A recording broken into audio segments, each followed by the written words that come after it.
There was a time when Hellstar wasn't about luxury. It was about graphics. It was about bold imagery, loud statements, street tees that screamed identity more than status. And the people who bought early, those were the day ones. But something changed. Hellstar switched up. And now the question isn't just, do I like the design? It's, can I afford it?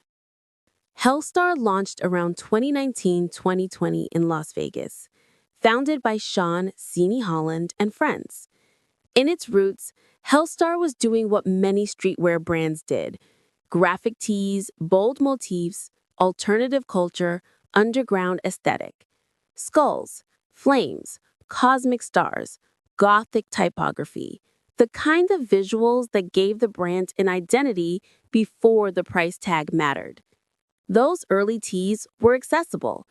They were for the kids who hung in the streets, posted fits for fun, and wore the tee for the image, not the investment. In those days, Hellstar's graphic tee felt like a badge of participation. You were part of the fold because you wore it. Then the pivot happened. Hellstar's price points began to climb. Today, you can find Hellstar tees listed at $200 to $500 plus, depending on the drop. For example, Hellstar Amen t-shirt listed for $462 at Farfetch. The brand began treating itself more like a luxury label: limited edition runs, hype drops, fashion-forward materials in distribution. What was once a street graphic tee became a street luxury tee. Why the shift? Because growth is the name of the game. The brand that stays small never becomes legendary. Hellstar likely saw the opportunity. They have brand recognition, they have design identity.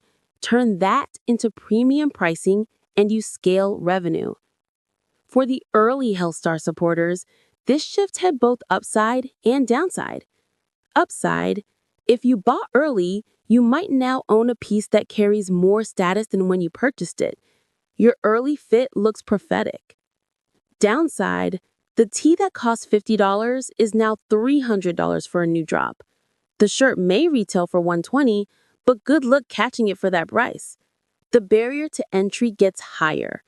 Some early fans feel priced out. The culture that once felt inclusive begins to feel exclusive. In other words, the community changes.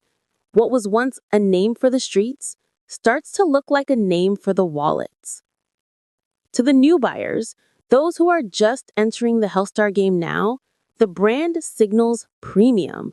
They don't just buy a tee, they buy a status upgrade. They're buying the idea: I'm part of high-end streetwear now. The luxury turn expands Hellstar's market to fashion-savvy collectors, resellers, and hype consumers who chase value as much as aesthetic.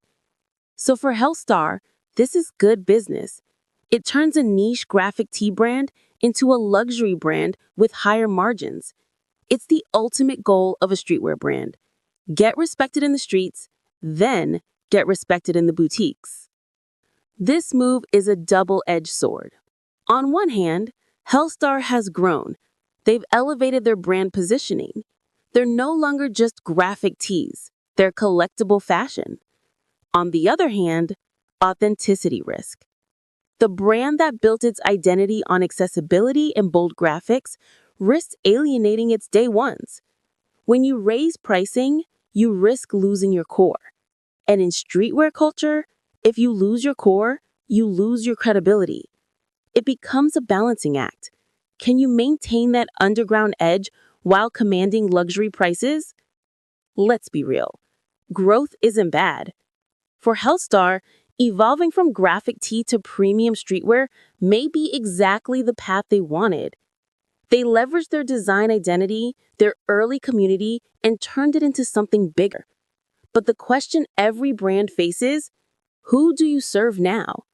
If you serve only the high-end collector, you might lose the original community. If you try to serve both, you need strong authenticity, transparency, and design to back it up. The shift in Hellstar's pricing and market isn't just about clothes. It's about purpose, identity, and culture. It reminds us, in streetwear, the real luxury isn't the price tag. It's the story behind the tag.